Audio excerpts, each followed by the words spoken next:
My fiancé said, "People only invite you because of me. On your own, you're forgettable." I replied, "Good to know." That week, I stopped going anywhere with her. 3 days later, one of her closest friends pulled her aside, and whatever she whispered made my fiancé go completely pale. I'm Ethan, 29, and I spent 2 years engaged to someone who slowly convinced me I had no value outside of being her plus one. This is about the week I tested that theory and discovered she'd been lying to both of us. I met Taylor when I was 27. She was charismatic, social, the kind of person who knew everyone at every party. I'm more reserved, the type who'd rather have dinner with 3 close friends than attend a massive gathering. Opposites attract, right? For a while, it worked. She pulled me into her social world. I grounded her when things got overwhelming. We got engaged after 18 months. The relationship felt solid, or at least I thought it did. Looking back, the cracks were there early. I just didn't recognize them as cracks. Taylor had this habit of positioning herself as the reason I had a social life. "Thank God I brought you out tonight. You'd never leave the apartment otherwise. People wouldn't even know you exist if I didn't introduce you around." It started as teasing, then became her standard explanation for why we were invited places. About 4 months ago, the comments got more pointed. We were getting ready for her coworker's birthday party when she turned to me and said, "You should make more of an effort to talk to people tonight. I don't want them thinking I dragged along dead weight." Dead weight. You know what I mean. You stand in the corner, nursing one drink all night. People notice. So don't bring me. I can't show up alone. That looks worse. Just try to be more engaged, okay? I tried. I talked to her coworkers, asked about their jobs, laughed at appropriate times. But I could see it in her expression throughout the night. I wasn't performing well enough. I wasn't the social, charming partner she wanted me to be. The breaking point came 2 weeks ago. We were invited to a dinner party hosted by one of Taylor's closest friends, Rebecca. 8 couples, fancy restaurant. The kind of evening where everyone tries to out-interesting each other with travel stories and career updates. I was quiet most of the night. Not because I was uncomfortable, just because I didn't have much to add to conversations about yacht trips and corporate promotions. Taylor kept shooting me looks, those subtle glances that said, "Say something, do something, stop embarrassing me." On the drive home, she let me have it. That was painful. "You barely said 10 words all night." I didn't have anything to contribute to those conversations. That's the problem. You never do. You just sit there making me look bad. How does my being quiet make you look bad? She pulled the car into our apartment complex parking lot and turned to face me. "Because people only invite you because of me. They don't actually want you there. They tolerate you because you're with me. On your own, you're forgettable." The words hung in the air. Forgettable. She said it with such casual certainty, like it was just an obvious fact she was finally being honest about. "Good to know," I said quietly. "I'm not trying to be mean. I'm being realistic. You need to hear this. If you want people to actually want you around, you need to make more effort." I got out of the car and went inside. She followed, still talking about social strategies and personality adjustments I should make. I nodded along, went to bed, and lay there processing what she'd just said. The next morning, I made a decision. If people only invited me because of Taylor, then I'd stop going places with her. Let's see what happens. Update 1. That week, Taylor had 3 social events planned. Wednesday drinks with her work friends, Friday dinner at Rebecca's place again, and Saturday brunch with her college roommates. Events I'd normally attend without question. Wednesday afternoon, she asked what time I'd be ready to leave. "I'm not going tonight." "What? Why not?" "You said people only invite me because of you. So I'm testing that theory. You go. Have fun. I'll stay home." "Ethan, I didn't mean you should stop coming to things." "No, you were right. If I'm forgettable and only there because of you, there's no point in me going. People will probably enjoy themselves more without me there." "You're being ridiculous." "Maybe, but I'm also being forgettable at home where it won't embarrass you." She left for drinks without me. Came home around 11 p.m., didn't bring it up again. Friday, same thing. "Aren't you coming to Rebecca's?" "No, you said people tolerate me because of you." "I don't want to be tolerated." "You go enjoy yourself. People are going to ask where you are. Tell them I'm being forgettable somewhere else." She went to dinner. Came home around midnight. This time she seemed agitated. "Rebecca asked about you. I told her you weren't feeling well." "Why lie?" "Because I can't exactly say my fiancé is having a tantrum about something I said." "This isn't a tantrum. This is me respecting your assessment of my social value. Saturday morning, she was clearly stressed. The brunch with her college friends was the big one, the group she saw most regularly, the one she talked to almost daily. You're coming to brunch. No. Ethan, enough. This has gone on long enough. People are asking questions. What questions? About you. About us. About why you're suddenly not around. Tell them the truth. I'm forgettable, and people only invite me because of you. I never should have said that. But you did. And now I'm curious to see if it's true. She went to brunch alone. I spent the afternoon reading, working on a project for my job, enjoying the quiet. She came home at 4 p.m. Walked in looking shaken. Pale. Didn't say anything. Just went straight to the bedroom. I gave her an hour, then went to check on her.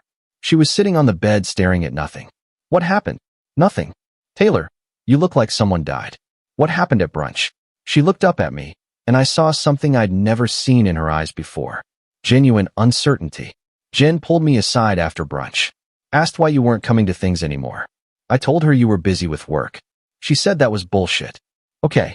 Then she said, Taylor stopped, swallowed hard. She said everyone's been asking about you. Not about why you're not there.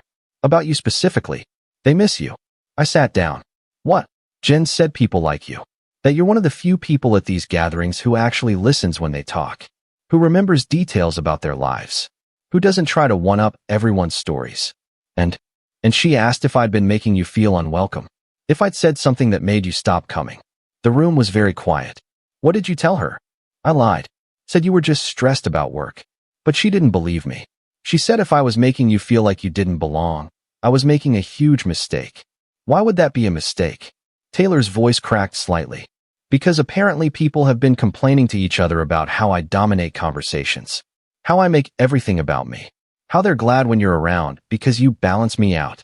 I processed this. People have been saying this. According to Jen, yes.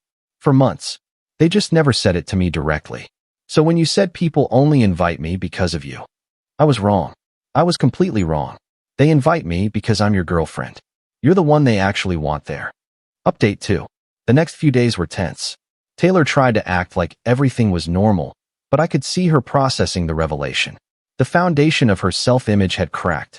Wednesday, she asked if I wanted to come to drinks with her work friends. I declined. She went alone. Came home 2 hours later looking deflated. They asked about you again. Kelly said she misses talking to you about books. Apparently you two had been having this ongoing conversation about sci-fi novels, and she's been wanting to recommend something to you. I don't remember having an ongoing conversation with Kelly. That's because you don't realize when you're connecting with people. You think you're just being polite, but you're actually making them feel heard. I never noticed because I was too busy performing. Friday, Rebecca texted me directly. Hey, Taylor said you've been swamped with work, but we're having a small dinner next week and would love if you could make it. No pressure, but you're missed. I showed Taylor the text. She looked at it for a long time. You should go. Without you. They invited you specifically. Not us. You. What does that mean for us? She sat down, shoulders slumped. I think it means I've been an asshole. I've spent 2 years telling you that you're only interesting because of me, when the truth is I'm only tolerable because of you. That's not. It is. Jen sent me a longer message today.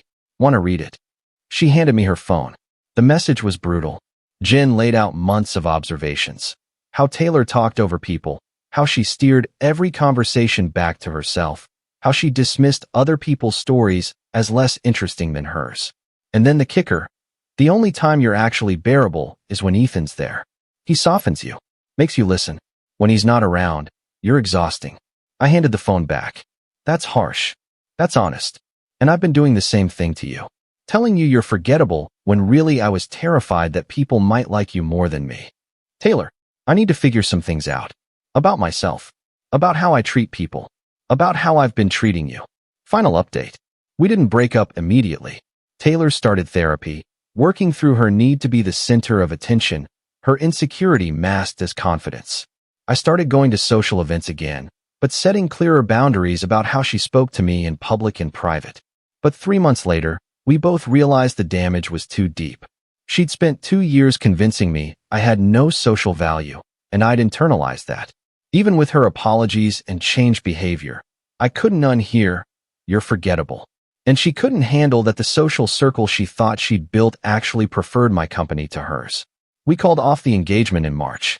Split amicably, or as amicably as possible when the foundation of your relationship turns out to be built on one person's insecurity and the other person's gradually eroding self-esteem.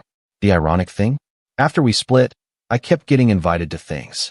Rebecca's dinners, Kelly's book club, game nights with Taylor's former co-workers. They weren't inviting me because of Taylor. They were inviting me despite her. And Taylor? She moved to a different city 6 months after we split. Fresh start, new social circle, hopefully better self-awareness.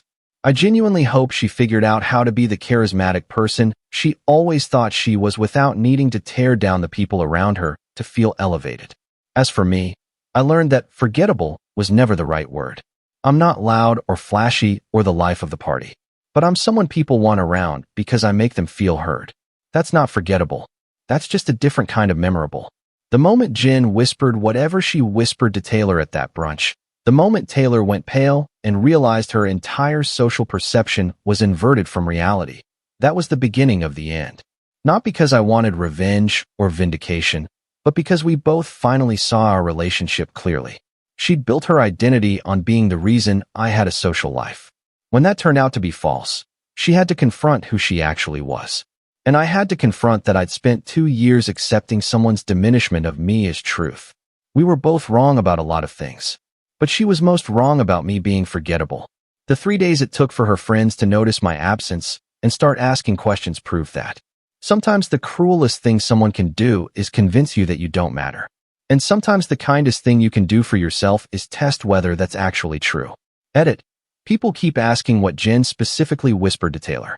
I never got the exact words, just Taylor's shaken recounting of the conversation. But based on how Taylor reacted and what she told me afterward, it was something along the lines of, everyone's wondering where Ethan is and why you keep coming alone. We like you, but we're here for him too. The specific words mattered less than the message. Taylor's entire perception of our social dynamic was backwards. Edit 2. For those asking if I felt vindicated, not really. I felt sad. Sad that it took me completely removing myself from situations for anyone, including me, to realize I actually belonged there. Sad that Taylor's insecurity had warped both of our perceptions for so long. Vindication implies winning something. Nobody won here.